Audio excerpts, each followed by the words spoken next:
Hello दोस्तों, नमस्कार। मैं संध्या आप सभी का स्वागत करती हूँ आपके अपने यूट्यूब चैनल एच एडु स्पार्क पे। तो हम पॉलिटी पढ़ रहे थे ना। पॉलिटी भी हमने भाग अपने कंप्लीट कर लिए थे, पूरे 22 भाग कंप्लीट कर लिए थे। उसके बाद हमने अपनी अनुसूचियां भी देख ली थी, 12 अनुसूचियां हमने देखी थी। उसके बाद आज हम पढ़ेंगे भाग 3, है ना। तो भाग 3 में हमारे मूल अधिकार की चर्चा की गई है, जो हमारे अनुच्छेद 12 से 35 तक है। सबसे पहले मूल अधिकारों के बारे में चर्चा करेंगे। मूल अधिकार होता क्या है, इसे मूल अधिकार ही क्यों कहा गया है। तो जो हमारे मूल अधिकार होते हैं, जो हमारा मूल अधिकार है, ये हमारा अमेरिका के बिल ऑफ राइट से लिया गया है ना। इसे भारत का मैग्ना कार्टा भी कहते हैं। भारत का मैग्ना कार्टा इसे अगर क्या है कि मैग्ना कार्टा किसने जारी किया था, तो ये हमारे इंग्लैंड के राजा जॉन थे। उन्होंने भारत का मैग्ना कार्टा जारी किया था 15 जून 1215 में। उसके बाद अगर आप ये हमारा जो भारत का मैग्ना कार्टा है, ये एक लिखित दस्तावेज है। इसमें अगर पूछे किसका उल्लेख है, तो इसमें लोगों के अधिकार और स्वतंत्रता का उल्लेख करता है हमारा भारत का मैग्ना कार्टा। भारत का मैग्ना कार्टा कहाँ से लिया गया है, तो भारत के अमेरिका के बिल ऑफ राइट्स से, है ना। तो ये हमारा भारतीय संविधान जो देश के लोक व्यवस्था को बनाए रखने के लिए, हमारे देश की जो व्यवस्था है, जो लोक व्यवस्था है, उसे बनाए रखने के लिए राज्य में कई कठोर कानून भी है ना। तो नियमों के विरुद्ध जो नागरिकों की सुरक्षा है, उससे ये प्रदान करता है, नागरिकों को सुरक्षा प्रदान करती है जो राज्य में कठोर कानून है उनके नियमों से। और ये इसलिए भी मूल हो जाते हैं क्योंकि ये मनुष्य को या हम लोगों को ये हमारी सुरक्षा की गारंटी लेता है ना। जो हमारे मूल अधिकार इसलिए मूल हो जाते हैं, या ये इसलिए भी इम्पोर्टेंट हो जाते हैं क्योंकि ये व्यक्ति की सुरक्षा की गारंटी लेता है, उनके प्रोटेक्शन की गारंटी लेता है, ठीक है।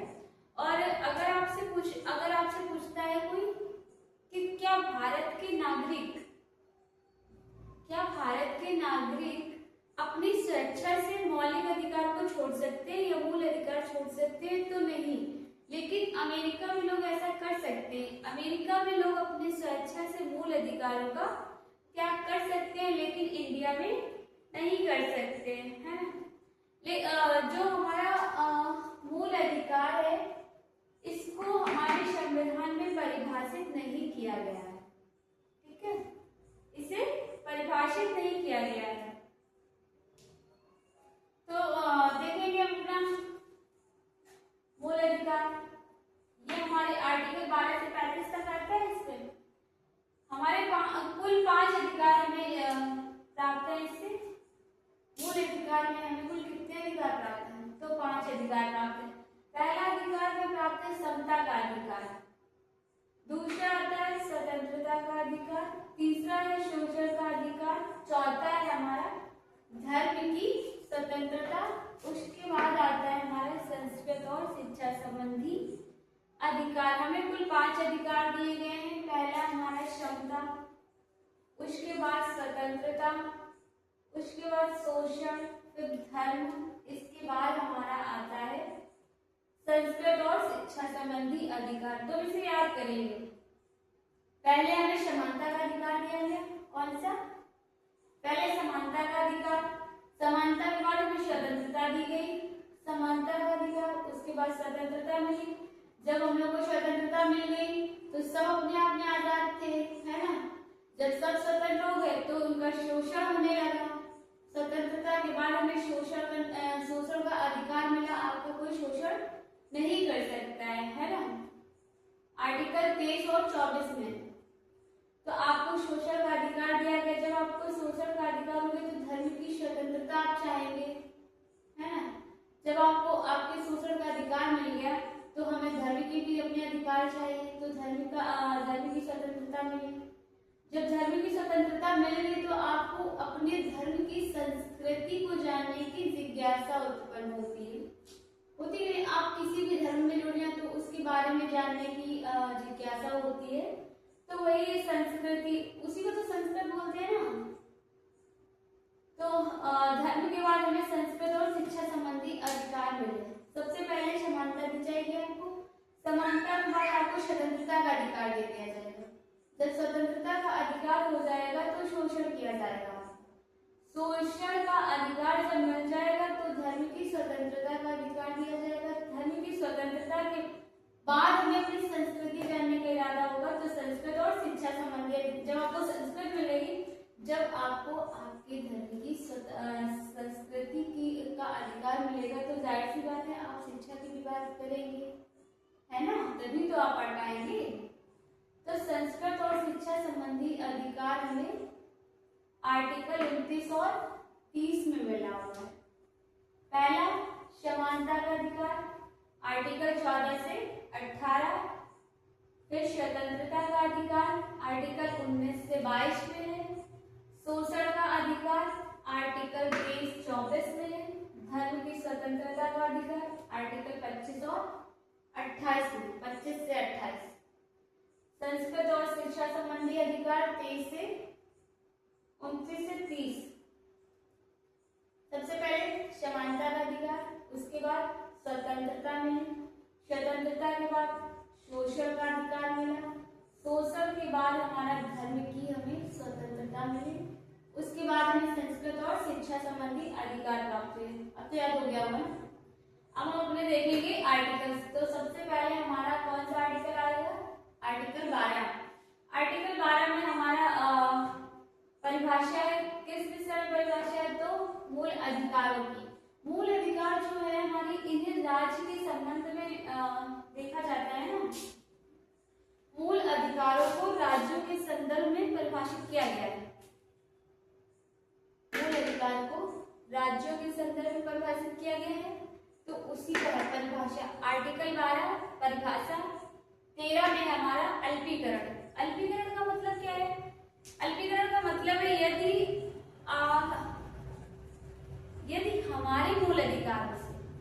हमारे मूल अधिकारों के कारण किसी और के मूल अधिकारों पर हनन हो रहा है, हमारे मूल अधिकारों की वजह से किसी दूसरे के मूल अधिकारों का हनन हो रहा है, तो हमारे मूल अधिकारों को कम कर दिया जाएगा।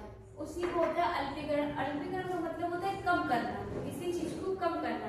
तो वही है, अगर आपके मूल अधिकारों की वजह से किसी और को दिक्कत हो रही है ना, या किसी और की हानि हो रही है, किसी को उससे कोई प्रॉब्लम हो रही है, तो आपके मूल अधिकारों को कम कर दिया जाएगा या अल्प कर दिया जाएगा या छोटा कर दिया जाएगा। तो वही है हमारा अल्पीकरण। इसके बाद आता है हमारा आर्टिकल 14। तो 14 कहता है विधियों के समक्ष समानता। विधियों के समक्ष समानता, इसका मतलब क्या है? इसका मतलब है,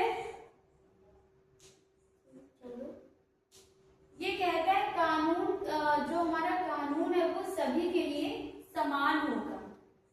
विधि के समक्ष समानता मतलब सबके लिए कानून हमारा जो है वो समान होगा। फिर आता है हमारा आर्टिकल 15। तो आर्टिकल 15 कहता है आप किसी भी इंसान को जाति, धर्म, लिंग या जन्म स्थान के आधार पर उसके साथ कोई भेदभाव नहीं कर सकते हैं। उसके बाद आर्टिकल 16 हमारा कहता है लोक निर्वाचन। लोक निर्वाचन का मतलब होता है आप सरकारी नौकरियों में सभी को समानता देंगे, किसी के साथ भेदभाव नहीं करेंगे। उसके बाद आर्टिकल 17 कहता है अस्पृश्यता। अस्पृश्यता मतलब छुआछूत।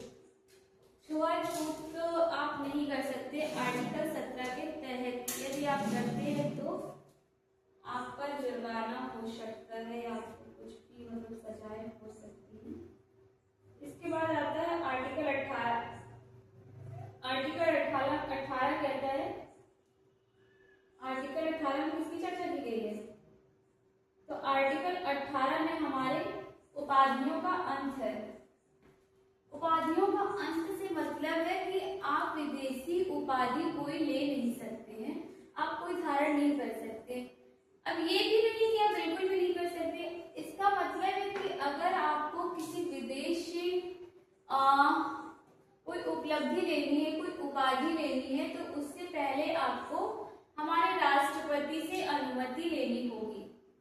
लेकिन यदि आपको कोई भारत रत्न मिलता है या आपको किसी शिक्षा सुरक्षा या पद्म विभूषण आपको मिलता है तो आप उसकी उपाधि रख सकते हैं। इसके बाद आता है हमारा आर्टिकल 19। तो आर्टिकल 19 कहता है अभिव्यक्ति की स्वतंत्रता। अभिव्यक्ति की स्वतंत्रता से क्या मतलब होता है?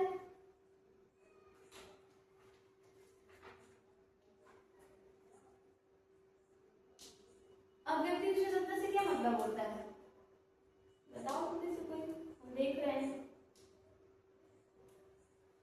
अभिव्यक्ति की स्वतंत्रता मतलब आप स्वतंत्र हैं अपनी बात कहने के लिए, है ना? आप स्वतंत्र हैं अपनी बात कहने के लिए। हमारा जो प्रेस आता है, जो मीडिया है हमारा, वो आर्टिकल 19 के तहत ही अपनी बात सामने रखती है ना? तो अगर पूछे मीडिया किसमें आता है, तो हमारा आर्टिकल 19 के तहत आपको कहीं भी रोक के आपसे कुछ भी पूछा जा सकता है या पूछ सकती है। किस आर्टिकल के तहत? तो आर्टिकल 19 के तहत। अभिव्यक्ति मतलब स्वतंत्रता होती है, मतलब आप पूरी तरह से स्वतंत्र हैं अपने लिए, है ना? फिर इसमें आ जाता है, जैसे इस समय बहुत सारे धरने होते हैं, तो धरना देने का जो हमें स्वतंत्रता प्राप्त है वो हमें आर्टिकल 19 से भी प्राप्त है। जैसे कि हमारा हो गया धरना हो गया, या बिना रोकों के चारों तरफ घूमने की स्वतंत्रता जो है, आप जहाँ मन करता है घूम आते हैं, जहाँ मन होता है वहाँ जाते हैं। तो घूमने की भी स्वतंत्रता हमें आर्टिकल 19 ही देता है। कौन कौन सी स्वतंत्रता देता है? एक तो संगठन बनाने की, मतलब धरना देने की, आप संगठन बना सकते हैं, ठीक है, संगठन बनाने की। उसके बाद घूमने की, फिर मतलब ये सारी स्वतंत्रताएं हमें अपनी अभिव्यक्ति की स्वतंत्रता से मिलती हैं। इसमें लिख दीजिए मीडिया, घूमने की स्वतंत्रता, घूमने की आजादी,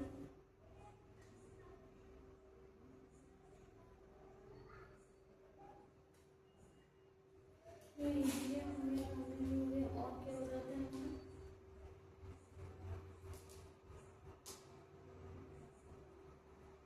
हाँ, और ये धरना देने, आप जो धरना देते हैं ना, धरना देने की, संगठन बनाने की, आप ये सब कर सकते हैं आर्टिकल 19 के तहत। उसके बाद आता है हमारा आर्टिकल 20। तो आर्टिकल 20 में सजा का प्रावधान।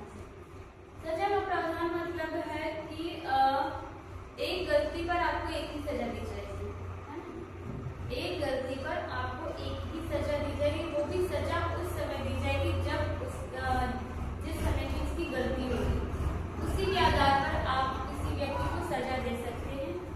और इसी में कहता है यदि आपको सजा होती है, यदि किसी व्यक्ति को सजा होती है तो कानून उसका संरक्षण भी करेगा। पहले उसे सजा देगा, फिर उसका संरक्षण भी करेगा। सजा किस आधार पर देगा? जिस समय उसने वो गलती की थी, उस समय के कानून के आधार पर व्यक्ति को सजा दी जाएगी। उसके बाद हमारा आता है आर्टिकल 21 प्राण एवं दैहिक स्वतंत्रता। इसी में आपकी प्राइवेसी आती है, इसी में आपकी प्राइवेसी आ जाती है, प्राण एवं दैहिक स्वतंत्रता। फिर उसके बाद हमारा आता है आर्टिकल 21। तो 6 से 14 वर्ष के बच्चों को निःशुल्क शिक्षा का प्रावधान करता है आर्टिकल 21 का एक। इसे 86वां संविधान संशोधन द्वारा जोड़ा गया। इसे किस संविधान से जोड़ा गया? तो इसे जोड़ा गया हमारा 86 अमेंडमेंट 2003, है ना? इसे किस संविधान से जोड़ा, इसे किस संविधान संशोधन से जोड़ा गया है? तो इसे हमारा 86वां संविधान संशोधन 2002 से जोड़ा गया है।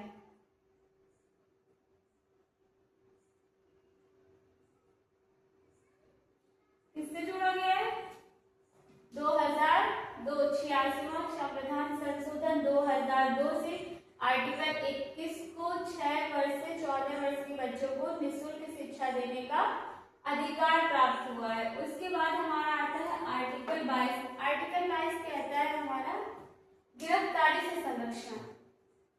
अब ये क्या है गिरफ्तारी से संरक्षण?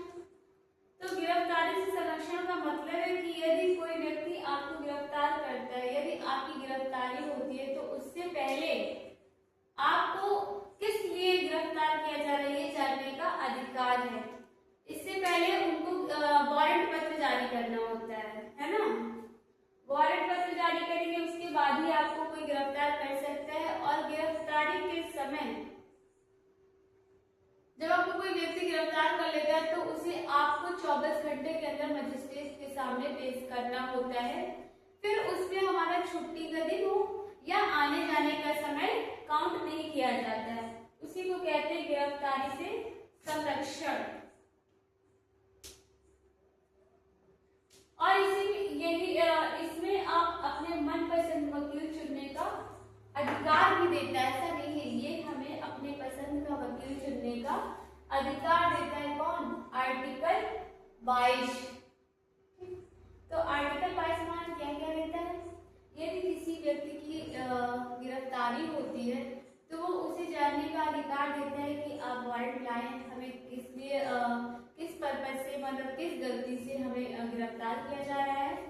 फिर यदि गिरफ्तार किया जाता है उसका वारंट जारी होता है तो उसे गिरफ्तार करने के बाद 24 घंटे के बाद उसे मजिस्ट्रेट के सामने पेश भी करना होता है।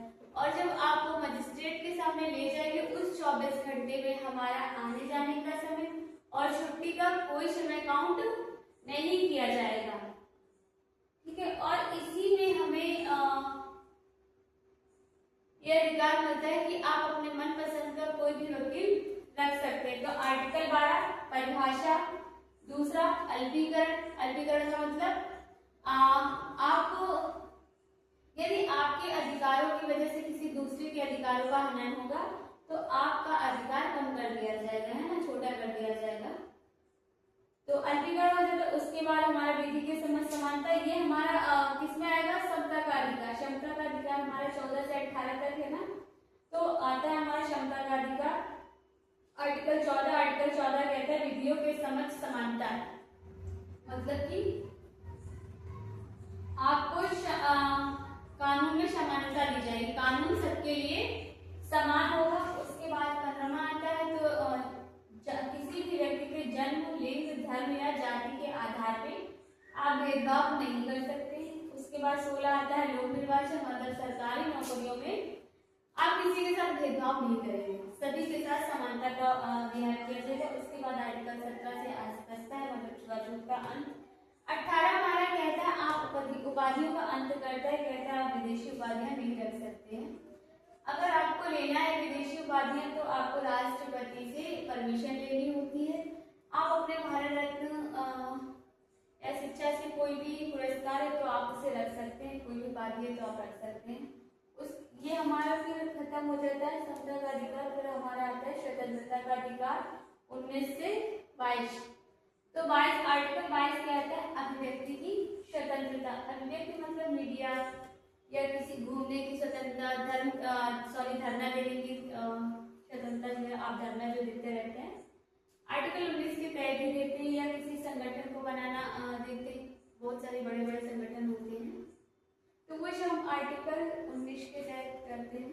इसके बाद आता है हमारा आर्टिकल 20। इसमें हमारे सजा का प्रावधान है। सजा का प्रावधान का मतलब है कि आपको एक गलती पे एक ही सजा दी जाएगी, वो भी सजा उस समय दी जाएगी जिस समय व्यक्ति द्वारा गलती की गई हो, उस समय के कानून से हम सजा देंगे। और इसमें सजा तो देंगे, उसके साथ साथ हम व्यक्ति को संरक्षण भी प्रदान करेंगे। इसके बाद हमारा आता है आर्टिकल 21। इसमें हमारा प्राण एवं दैहिक स्वतंत्रता। तो प्राण एवं दैहिक स्वतंत्रता जो है इसमें जानते क्या होता है? जैसे आप कोई गाड़ी चलाते हैं बिना हेलमेट के और जो सामने वाला कोई पुलिस वाला खड़ा होता है वो आपका चालान कर देता है, वो किसके बेस पे करता है? तो ये इसी के आधार पे करता है आर्टिकल 21 के तहत। उसके बाद आता है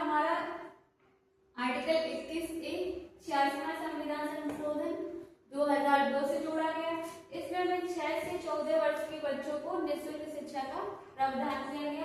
22 गिरफ्तारी से संरक्षण, मतलब किसी व्यक्ति को गिरफ्तार करने से पहले वारंट जारी करो, उसके बाद उसे गिरफ्तार करके 24 घंटे के अंदर मजिस्ट्रेट के सामने पेश करना होता है, जिसमें आने जाने का समय काउंट नहीं होता है, और उस व्यक्ति को अपने मन का वकील रखने की भी स्वतंत्रता देता है हमारा आर्टिकल 22। तो आर्टिकल 12 हमारा कहता है परिभाषा, 13 हमारा अल्पीकरण करता है, उसके बाद हमारा विधियों के समक्ष समानता आर्टिकल 14। 5वें से आप जाति धर्म लिंग या जन्म स्थान के आधार पर भेदभाव नहीं करेंगे। उसके बाद 16 में लोक निर्वाचन है, सबका हमारा आस्पष्टता। फिर आस्पष्टता के बाद जब छुआछूत खत्म होगा तो आपको उपाधियों का अंत भी करना पड़ेगा। उसके बाद अभिव्यक्ति की स्वतंत्रता, आप अपनी बात किसी के सामने बेझिझक बिना कुछ सोचे रख सकते हैं। उसके बाद जब कुछ गलत बोलोगे किसी को, मान लो कुछ आपको अभिव्यक्ति की स्वतंत्रता तो दी जाती है, उसमें यदि आपके सामने वाले कुछ गलत करे तो आपको सजा नहीं देगा, तो उसके बाद तुरंत सजा का प्रावधान किया आर्टिकल 20 से। जब आपको सजा का प्रावधान मिलेगा तो प्राण एवं दैहिक स्वतंत्रता आपको चाहिए होगी। आर्टिकल 22 से जब आपके प्राण बचेंगे, स्वतंत्रता मिलेगी बॉडी खुद की, तो आपको शिक्षा भी चाहिए होगी। तो आर्टिकल 21 से आपको शिक्षा मिल जाती है निःशुल्क।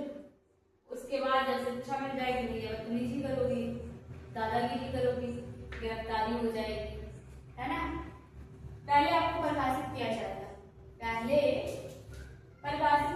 12 से, फिर उसे छोटा किया जाएगा, किसे, आपके अधिकारों को। उसके बाद आप विधि के समझ समाधान सबको समान कानून प्रदान किया जाएगा, पर आप भेदभाव नहीं करेंगे। जब आपको विधि की समानता प्राप्त हो जाएगी, पहले परिभाषा करेंगे, परिभाषा के बाद उसे छोटा करेंगे, अल्पीकरण करेंगे, अल्पीकरण के बाद समानता में चाहिए ना, तो विधि के समय समानता प्राप्त दी जाएगी। तो समानता मिल जाएगी तो समानता तो दी जाएगी, लेकिन किस बेस पे, आर्टिकल 15 में कि आप बिना भेदभाव के, है ना। आर्टिकल 15 से फिर 16 में हमारा लोक निर्वाचन आएगा, सबको मतलब नौकरी में समानता मिलेगी। फिर आप छुआछूत का अंत करेंगे आर्टिकल 17 आस्पष्टता से। उसके बाद उपाधियों का अंत करेंगे आर्टिकल 18। फिर 20 में करेंगे अभिव्यक्ति की आपको स्वतंत्रता के बाद सजा मिलेगी, जब सजा मिल जाएगी तो प्राणी दैनिक स्वतंत्रता प्राप्त करेगी। उसके बाद बच्चों को शिक्षा दी जाएगी, शिक्षा के बाद गिरफ्तारी से संरक्षण। ठीक, इतना हो गया। अब इसके आगे 22 तक हो गए हमारे ना। अब 23 से 30 ये हम कल पढ़ेंगे, आज नहीं पढ़ेंगे, है ना। एक सब तो वैसे भी याद करना मुश्किल हो जाता है, फिर आप भूल में जाएंगे, तो कल फिर पूरा कंप्लीट कर लेंगे अपने मूल अधिकार। ठीक है, तो फिर चलो